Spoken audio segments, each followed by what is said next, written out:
تو میرے محترم بھائیو، جو بات میں عرض کرنا چاہتا ہوں کہ اس وقت ہم جن موجودہ حالات سے گزر رہے ہیں، اسلام اور کفر، حق اور باطل، تو اپنے مذہب، اپنے دل میں اس بات کا یہ عقیدہ رکھو کہ ہمارا مذہب برحق ہے، اس کے علاوہ باقی مذہب باطل ہیں، اور اپنے ایمان کو مضبوط بنانے کی ضرورت ہے۔ ایمان والوں کی شان کیا ہے؟ اگرچہ آج کل موجودہ دور میں جنگوں کی باتیں، ہندوستان سے جنگ کی باتیں اور دیگر تمام باتیں چل رہی ہیں، تو یہ ایک حکومتی معاملات ہیں جو حکومتوں کے حوالے کرو، لیکن بحیثیت ایک عام مسلمان ہونے کے میری اور آپ کی کیا ذمہ داری بنتی ہے؟ ہمیں اور آپ کو اس موقع پر کیا کرنا چاہیے؟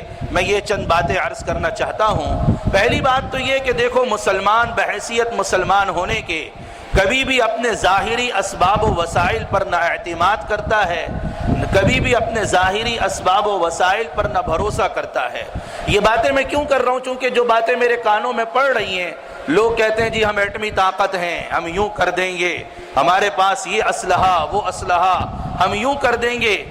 ایک اسلحہ کے اعتبار سے، ایک طاقت کے اعتبار سے مسلمانوں کو اپنی تیاری بھرپور رکھنی چاہیے، لیکن ہمیں قرآن کیا بتاتا ہے، ہمیں حدیث کیا بتاتی ہے، ہمیں سیرت نبوی صلی اللہ علیہ وسلم کیا درس دیتی ہے کہ مسلمان کا اعتماد ہمیشہ صرف اور صرف اللہ کی ذات عالی پر ہوتا ہے۔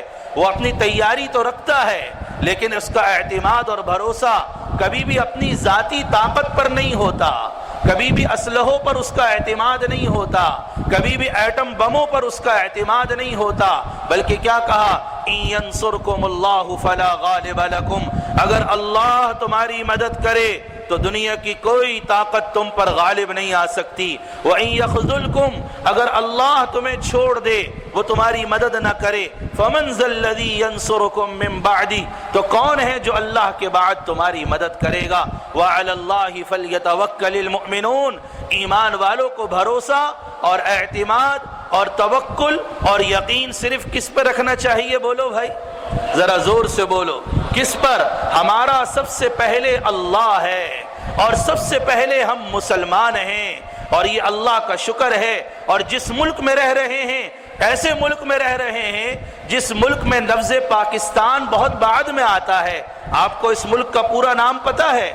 اسلامی جمہوریہ پاکستان، یہ اس ملک کا پورا نام ہے، جس میں اسلام سب سے پہلے ہے، پاکستان بعد میں ہے۔ پہلے ہم مسلمان ہیں، پہلے ہم کلمے والے ہیں، پہلے ہم اللہ والے ہیں، پاکستانی بعد میں ہیں۔ سب سے پہلے ہم بحیثیت ایک کلمہ پڑھنے کے ہم ایک مسلمان قوم ہیں، اور مسلمان کی پہچان ملکیت کی بنیاد پر نہیں ہوا کرتی، مسلمان کی پہچان قومیت کی بنیاد پر نہیں ہوا کرتی، مسلمان کی پہچان رنگ اور نسل اور عصبیت کی بنیاد پر نہیں ہوا کرتی، مسلمانوں کی لڑائی خطے کی لڑائی نہیں ہوا کرتی، مسلمانوں کی لڑائی ملک کی بنیاد پر نہیں لڑائی ہوا کرتی، مسلمانوں کی جنگیں حکومتوں کی بنیاد پر نہیں ہوا کرتی۔